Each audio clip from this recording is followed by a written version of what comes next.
আমি নিজে ব্যক্তিগতভাবে আমার ফোন, আমার ওয়েবসাইট প্রতিনিয়ত কিন্তু সাইবার হামলার শিকার হচ্ছে। আপনারা যদি দেখেন প্রতি মিনিটে আমার যেটা অফিসিয়াল ফোন নাম্বার, অস্বাভাবিকভাবে ফোন কল আসছে। আপনি যদি দেখেন যে আমার এসএমএসগুলো, আমি যদি আপনাদেরকে কোনোদিন সময় সুযোগ মতো দেখাই, আপনি আশ্চর্য হয়ে যাবেন যে ভাষা ব্যবহার করা হচ্ছে, যে ধরনের আক্রমণ করা হচ্ছে। এটা কোনো আমাদের সাধারণ প্রবাসী ভাই বোনরা এটা বলবে না। কারণ আপনি দেখছেন যে সৌদি আরবে ২০-২৫ জন বিএনপি জামাত শিবিরের চিহ্নিত সন্ত্রাসী, তারা কিন্তু সরকার বিরোধী স্লোগান দিল বাংলাদেশের বিরুদ্ধে, কিন্তু সৌদি আরবের আইন ভঙ্গ করার কারণে তারা কিন্তু গ্রেফতার হলো।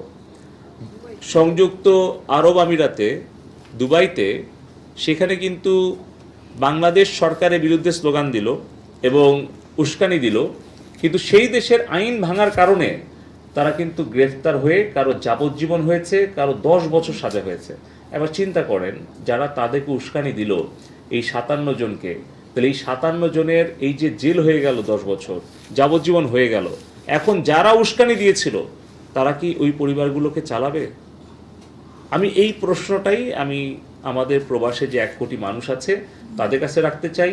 সে কারণে আমি বলছি, একই ধরনের কিন্তু ঘটনা ঘটতে পারে যখন সোশ্যাল মিডিয়াতে তারা যখন কোনো কন্টেন্ট শেয়ার করছে, কোনো একটা বীভৎস ছবি কিংবা কোনো একটা বানোয়াট বা মিথ্যা গুজব, সেই দেশের আইন অনুসারে যদি তারা গ্রেফতার হয় সিঙ্গাপুরে বা দুবাইতে কিংবা লন্ডনে বা আমেরিকায়, কানাডায়, তখন কিন্তু ক্ষতিটা সেই ব্যক্তির হবে, সেই পরিবারের হবে, দেশের হবে। কারণ ইউএই বাংলাদেশের কিন্তু ভিসা বন্ধ করে দিয়েছে।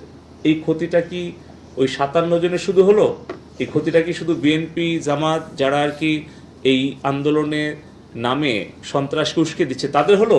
পুরো দেশের মানুষের, কিন্তু 17 কোটি মানুষের হলো। তাই আমি সংবাদ মাধ্যমের, গণমাধ্যমের আমাদের বন্ধুদের মাধ্যমে আবারও অনুরোধ করতে চাই যে সত্য মিথ্যা আগে যাচাই করবেন, তারপরে আপনারা আপনাদের সোশ্যাল মিডিয়াতে কোনো প্রতিক্রিয়া বা কোনো শেয়ার বা কোনো কন্টেন্ট আপলোড দিবেন।